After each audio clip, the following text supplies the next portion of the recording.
Dan belum sempat aku menanyakan tentang hal itu, tiba-tiba aku mendengar suara orang memanggil namaku yang ternyata suara tersebut adalah suara ibuku. Loh, Put, lapo ndek kono? Loh, Put, ngapain di situ? Teriak ibuku. Jagongan, Bu. Ngobrol, Bu, jawabku. Loh, lapo kok malah jagongan ambek Simbok?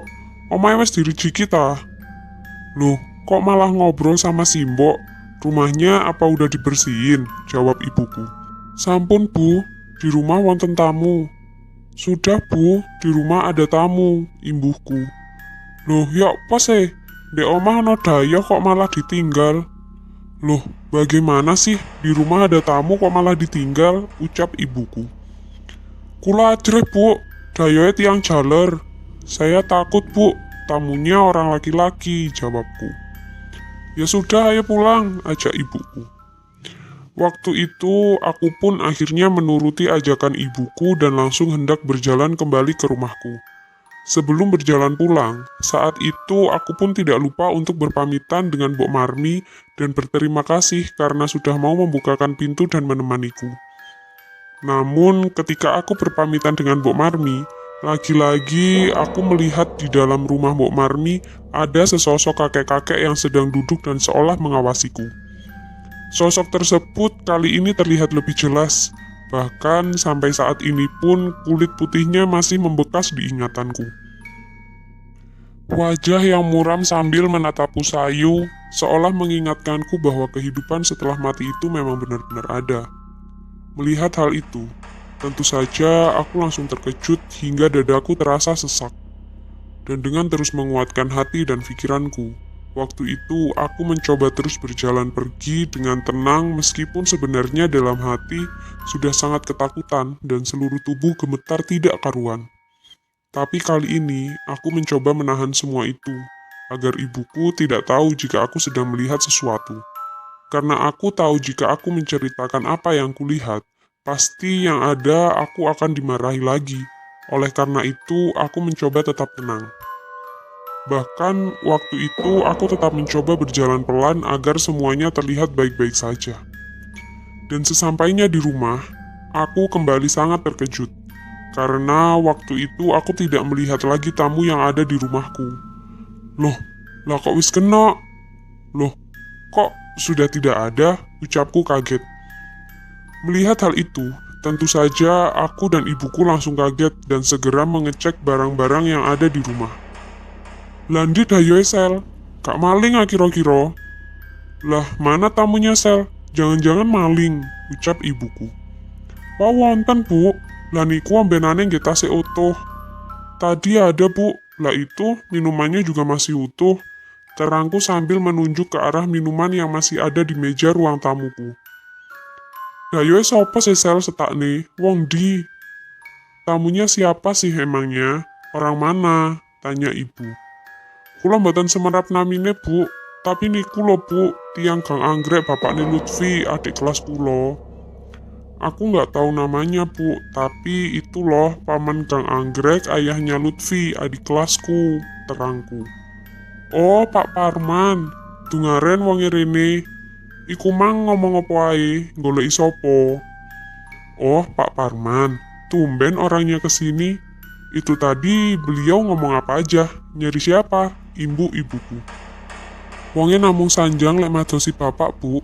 Pon niku mawon terus mendel. Orangnya hanya bilang kalau sedang mencari ayah Bu. Sudah, itu aja. Terus beliau diam saja, terangku. Dan belum selesai aku dan ibuku membicarakan hilangnya paman Gang Anggrek tersebut, tiba-tiba rumahku diketuk oleh beberapa bapak-bapak warga kampungku. Kula nuwun, Pak, Pak Mudin, teriak warga. Nggih Pak, Bapak dereng wangsul tasih ngeteraken jenazah Pak Markun ten kuburan. Wonten apa nggih? Iya Pak, Bapak belum pulang masih mengantarkan jenazah Pak Markun ke kuburan. Ada apa ya? Jawab ibuku sopan. Mangke Bapak jenengan kengken langsung ten daleme Pak Parman nggih. Pak Parman sedo. Nanti Bapak kamu suruh langsung ke rumah Pak Parman ya. Pak Parman meninggal dunia, terang warga tersebut. Innalillahi wa inna ilaihi raji'un, ucap ibuku. Mendengar hal itu, ibuku langsung terkejut dan melihat ke arahku dengan wajah yang gemetar seolah tidak percaya dengan apa yang dia dengar. Setelah melihat ke arahku, tatapan ibuku tentu saja langsung mengarah ke arah minuman saat itu yang masih ada di meja ruang tamu.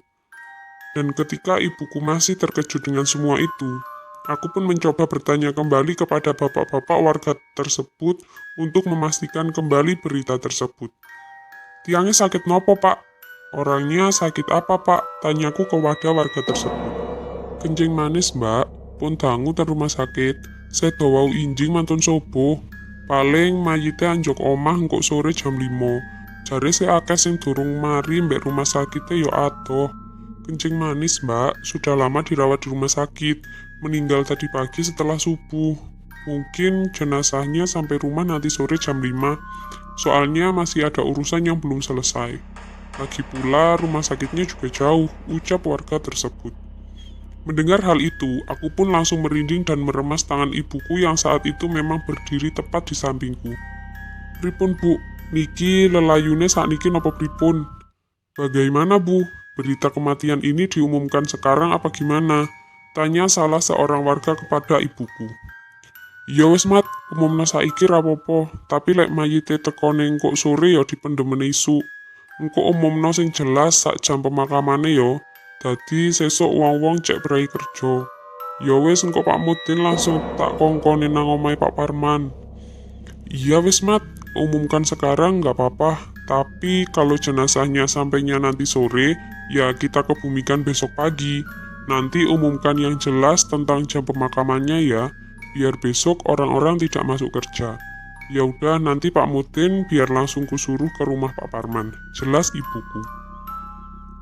Mendengar hal itu, akhirnya para warga tersebut langsung berpamitan dan segera meninggalkan rumahku. Setelah kepergian warga tersebut, ibuku langsung menarikku masuk ke dalam kamarnya dengan wajah yang terlihat sangat gelisah. Mariki ojo atuh-atuh teko ibu dhisik ya nduk, gak usah dolin dhisik. Setelah ini jangan jauh-jauh dari ibu dulu ya nak, jangan main dulu, ucap ibuku. Dan tanpa menjawab perkataan ibuku, waktu itu aku hanya mengangguk meskipun sebenarnya dalam hatiku masih sangat tidak mengerti dengan apa yang sebenarnya terjadi. Singkat cerita, akhirnya ayahku pun pulang dari pemakaman Pak Markun. Ketika ayah pulang dan baru sampai di depan rumah, waktu itu aku kembali melihat sosok laki-laki parubaya yang telanjang dada yang terlihat sedang mengikuti ayah. Sosok tersebut berbadan sangat kurus dengan wajah yang terlihat lesu. Melihat hal itu, tentu saja aku langsung menarik tangan ibuku dan memberi tanda bahwasannya aku melihat sesuatu yang berada tepat di belakang ayahku. Dan tanpa menunggu penjelasanku, waktu itu ibuku seperti sudah tahu dengan maksudku. Ke kamar mandi dulu pak, cuci kaki dan tangan, ucapku. Wis pegel aku dek, ora usah wis, mari ki budal hae.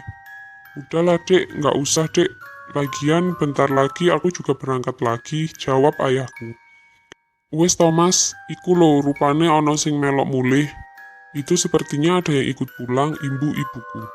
Tanpa membantah ucapan ibuku, waktu itu ayahku pun langsung pergi ke kamar mandi untuk membersihkan badannya. Anehnya, ketika ayah selesai membersihkan badannya, sosok laki-laki yang sebelumnya mengikuti ayahku waktu itu benar-benar menghilang entah kemana. Dan mulai saat itulah aku mulai sadar jika ada yang salah dengan diriku. Semua penampakan yang kulihat seolah hanya menampakkan dirinya kepadaku, bukan ke orang lain. Hal itu dikuatkan dengan obrolan orang tuaku yang seakan memang ada sesuatu yang saat itu sedang terjadi padaku. Mas, lungguh kene dhisik, iki lo yok po Sally. Mas, duduk sini dulu, ini loh gimana Sally, ucap ibuku. Engko ae bu, iki aku dinteni wong-wong Pak Parman kanok. Nanti saja bu, ini aku sudah ditunggu orang-orang, Pak Parman meninggal, jawab ayah. Iya, mang, wong-wong wis mrene. Anake iki yok po terus, aku wedi pak.